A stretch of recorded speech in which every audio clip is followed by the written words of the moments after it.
Hello YouTube! Today on the Naughty Librarian, I am doing my mid-October wrap-up. So, October's a bit up and down for me. I'll just admit, I'm feeling so burnt out. 2020 is just, it's really getting to me, and I just feel so burnt out. And I still managed to read some books, but it was a struggle. I was full struggle bus just trying to read and focus with my, steadily declining mental health. But I got through a bunch of books. So there's that. So yeah, I think that's kind of common across the board. I think everybody's really starting to, if you haven't already started to really have 2020 just wear you down, I think it's probably going around. I'm not necessarily in a unique situation. So, hey, let's all be on the struggle bus together. Why not? I've actually read some really good books, surprisingly. So let's just get into them. Let's review some books. We all like doing that.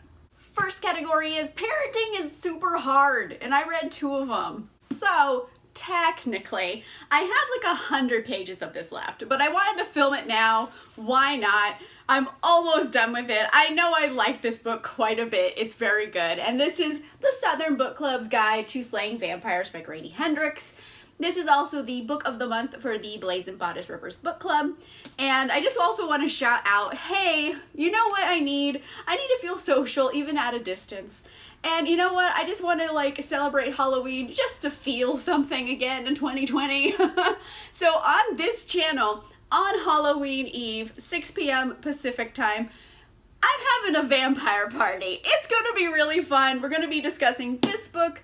Leanna from Leanna's Library, of course, is going to be there. And also we're having 2 special guests, which is Bethany from Beautifully Bookish Bethany and Mara from Books Like Whoa. We have all read this book. We all, I'm assuming, have enjoyed this book. I have not asked Leanna what she thought yet.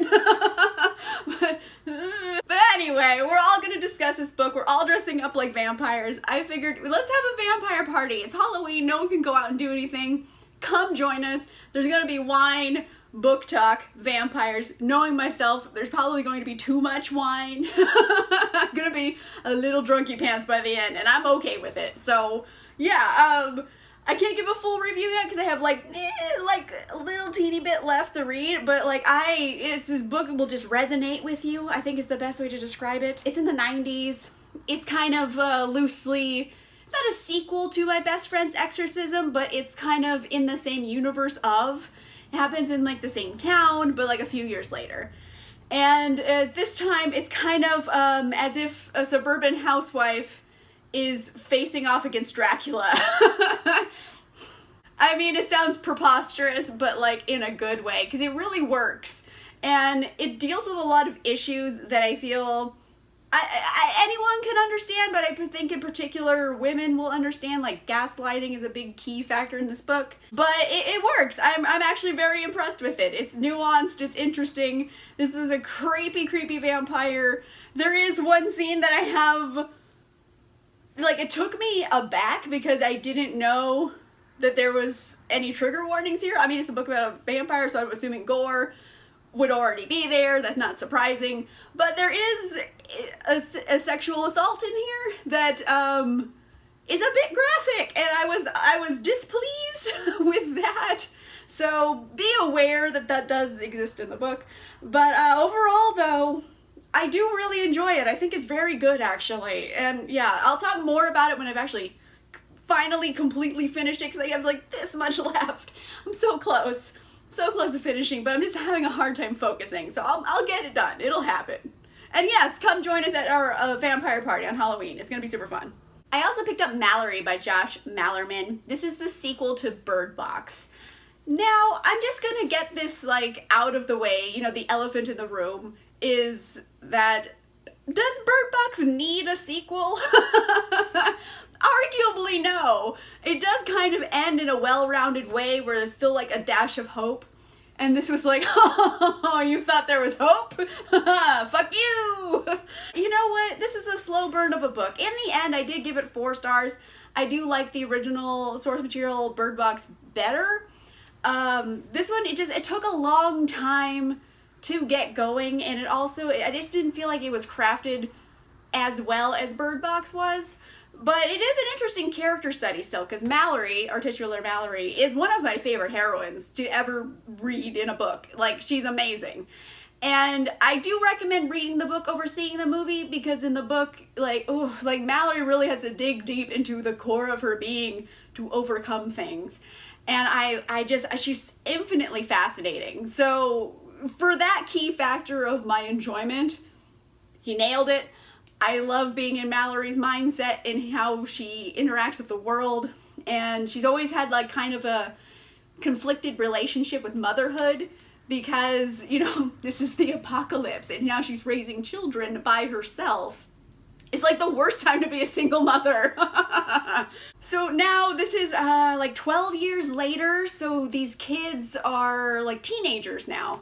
So we're just kind of like dealing with angsty teens and her relationship to mothering these kids growing up. And she's like, I've kept them safe. They're alive. Do you know how many kids aren't alive? And and I don't know, there's teenage rebellion. It's a whole like family dynamic that's interesting to read about. And I couldn't give it 5 stars because I felt like the ending was like too quickly and too perfectly wrapped up. It was like too sweet.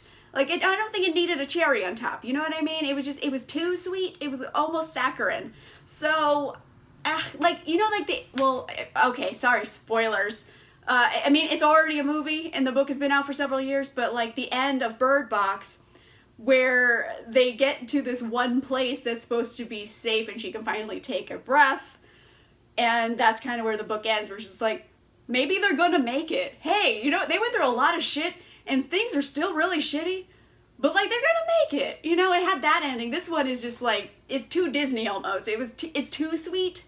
The other one, it was still bittersweet. This one is just sweet. So yeah, it's just definitely not as good as Bird Box was, but Malory is still an infinitely fascinating character. There's a lot of interesting nuances about the world because, mind you, these monsters have been around for 17 years now. Like, what happens to the world? Like, very rarely do you see like an apocalyptic story that far into the apocalypse. Like, it's 17 years later. Like, what's been happening? So there's interesting ideas and things to explore in the book. I just think Bird Box did it better, honestly. But it's still pretty good. I gave it 4 stars. I enjoyed it. Next category is young adult, and I read 2 of those. I finally read Cemetery Boys by Aiden Thomas, and you know what? I genuinely really enjoyed the book. It did take a little bit of time to get going. I'll give it that. It's a little bit of a slow burn of a start, but once it got going, I really liked it. Like, it's definitely a YA book, so as an adult, you do feel like this is a bit below my reading intelligence level, but like it's still a good story, so I didn't mind, you know what I mean? Because there's some YA stories where I'm just like, no, I can't dumb it down that far. Like, this one is like, it has that good medium, so I do like it. It's also good for younger audiences as well. We're following Yadriel, who is a trans boy and wanting to be a brujo. So this does deal a lot with Latinx culture and brujeria and all of that magic, you know, Santa Muerte and all of that. So it kind of gets into this really interesting Latinx folklore and magic system that is really thought out and interesting to read about. So for that alone, like, the magic system is excellent. But we're following Yadriel. Yadriel is, you know, fighting for his identity because he's a trans boy and he wants to be thought of as a full man. He wants to be who he really is and be thought of that by his peers and his community. So he's kind of coming of age and he's trying to prove himself as a brujo. One part of it is to, you know, summon a spirit and release the spirit into the afterlife. So he summons a spirit. Whoopsie daisy, it's the wrong ghost. Oh no. And then things go awry, and of course there's like a murder mystery, like who's been killing these people? And of course he kind of falls in love with the ghost, and you're like, how's that gonna work? But it's really cute. Is the murder mystery a bit predictable? Yeah, like I kind of pegged it. Like I pegged a lot of the things that were gonna happen, so predictability, kind of high, but then again, I am a grown-ass adult, not a YA target audience person, so maybe for a younger audience this is not going to be easy to peg, but for me, I was just like, yeah, they did it. like, I knew everything that was gonna happen as it happened. So, I don't know, did I mind knowing what was gonna happen? Honestly, no, because it was a good story. Like, I would have picked that same, you know, order of events if I was plotting out the story, so it didn't bother me that I could predict it because I liked what I was predicting, so it worked out. But in the end, I think I gave it like 4.5 stars. Like, I had to take off a little bit because even though it didn't bother me that it was predictable, it was fairly predictable. So I had to take off like a little bit for that. But, I mean, it's got great Latinx representation. It deals with, like, all of the Latin folklore and, like, Brujeria. It has a coming-of-age story. It has a love story. It has Yadriel, who is, like, a hero that you just root for so hard. He is infinitely likable and vulnerable, and you just really want Yadriel to, like, win. And it's exciting when, like, Yadriel gets, like, a happy ending. Sorry, spoiler. It's a YA book. That's not really a spoiler, okay? Like, whatever. But yes, I do recommend. I think it's very fun. It's a short, quick read, perfect for, like, this spooky time of year. I do recommend it. I think it's pretty good. I also read Raybearer by Jordan Ifueko, and I gave this 4 stars in the end. I really did enjoy it. It might have been a little overhyped, I would say, because I've heard just, like, incredible things about it. And don't get me wrong, like, it's very good. I gave it 4 out of 5 stars. Like, it's very good.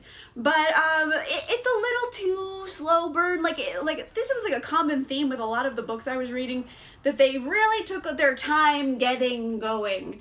And once they got going, yeah, it got interesting and fascinating, and I was excited, but it took a while to get there.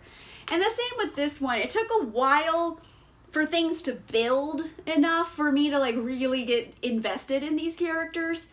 Again, this is definitely a YA story. I wouldn't say it's a crossover at all. Again, a bit predictable, but, again, I'm a grown-ass adult, so, like, that's just my opinion, but maybe for a younger audience, it's not as predictable. But, again, we're dealing with a lot of interesting folklore here. It's kind of, I wouldn't say it's based on African folklore. Like, there's, like, the hint of it there, but this is a complete fantasy world that's very multicultural. So you see a lot of different types of cultures that we would have in the real world represented in this book. It's a very, very multicultural world. So it borrows things from, like, a lot of cultures. And I actually really like that a lot. So we're following this girl named Tarasai, and she is coming of age, coming into her magic. And basically she has psychometry, which is the ability to touch an object and know its history and see, like, memories attached to it, or for people, like, if you touch a person, you can see, like, some memories.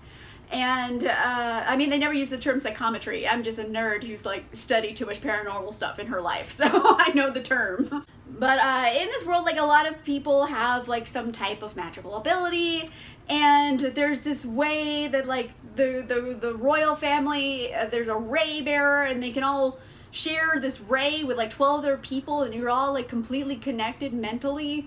So you're, like, one person, but multiple people at the same time, and you're super close. And it's like a weird kind of found family situation. So the magic system here is definitely very, very fascinating. I thought this was a one-off, and then by the end of it, I'm like, oh, there's a sequel. There's going to be a sequel. It's too open-ended. And I think they're going to get more into the darker side of this magic system in book 2. And honestly, that's the part that I felt was least developed in the book. So I feel like there was a reason for that by the time I got to the end of it. Because, ooh, the dark side of this magic, like, there's freaking demons, yo. There's demons in this world, and they were barely talked about. And I was like, why? Oh, that'd be so cool. So I think book 2 is where it's going to get real demony. And I'm excited for that. So it's about Tarasai. She is becoming part of this found family. And the problem is she has been, like, kind of cursed by her mother. And she's like, hey, listen, you're going to become part of the Princess Council, be part of the little family thing. And then when you become part of the family, you're going to kill him. And she's like, oh, no. So she has, like, murder impulses all the time. So, you know, she has problems. And it's kind of also about, like, choosing who your family is, where your loyalty lies, finding something to believe in and stand up for. And also there's really cool magic systems and world travel, and by the end of the book I thought it was getting really, really good. So I'm hoping book 2 is just gonna like raise the stakes. So yes, 4 out of 5 stars. It's a pretty good debut. Could have been a bit stronger because it took a while to get going, but knowing now this is going to be a series, not just a one-off, it makes a bit more sense why it took so long to like really get going. But I kind of wish it would have got going faster. So, I don't know. Do I recommend it? Yes, I think it's pretty good. Genuinely. It's a cool magic system. It's pretty good. I would say, you know what? This is a book maybe you could hold off on closer to when book 2 comes out. Because I think it would be a good binge. Because this one takes a while to get going. So, I don't know. Read it now if you want. Or I suggest binging. I think it would be a good binge read. Last category is new adult, and I read 2 of them. Yes, I'm counting new adult as a category and genre. I read Blood and Honey by Shelby Mahurin. This is the sequel to Serpent and Dove, which I absolutely loved in 2019. It was incredible, loved it, knocked it out of the park, and that was a debut, and it was gorgeous. So of course, as soon as I could pre-order this one, I pre-ordered the shit out of it. So yeah, this is a pretty anticipated read for me. In the end, I will say Serpent and Dove is better. It's definitely a middle book of a series. It's kind of suffering from middle book syndrome. So while I still enjoyed it, I think it gave it at least 4 stars, maybe a little more than 4, 4.5 maybe.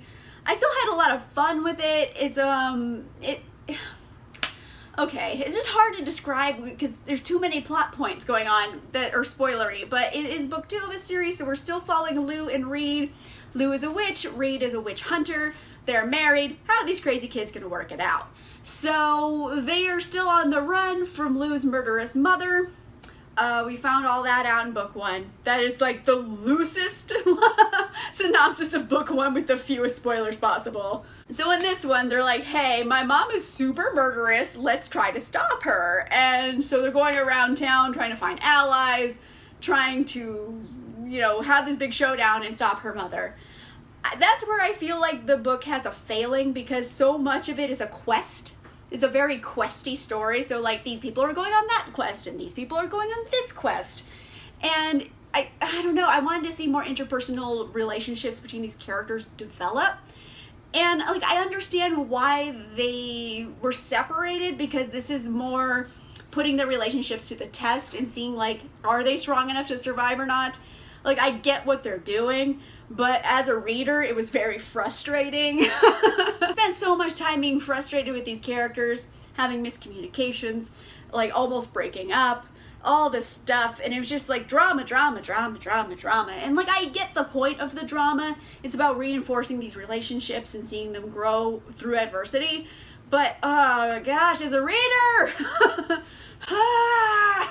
and then I got to the end of this book, and I kid you not, out loud, when this book ended, I said, oh, fuck you. Like, I was so upset with this cliffhanger. Like, you know what? My blood pressure is just rising right now because I'm still so upset at this fucking cliffhanger and I've got to wait a goddamn year for the next book. Fuck you. Like, that's how I felt. It was a fuck you ending. God damn it. Sorry, you have been warned. Brace yourself because you're gonna say, oh, fuck you out loud. So 4 stars at least, probably a little bit more than that. I still really love this series and I love the world. I just wish things coalesced better because this is so much drama that it was just like not fun anymore, and I want that sense of fun back. So I'm hoping book 3 brings it back, but I'm like, it's gonna be drama ridden. I know it. I see that drama coming. You can't fool me. So I don't know.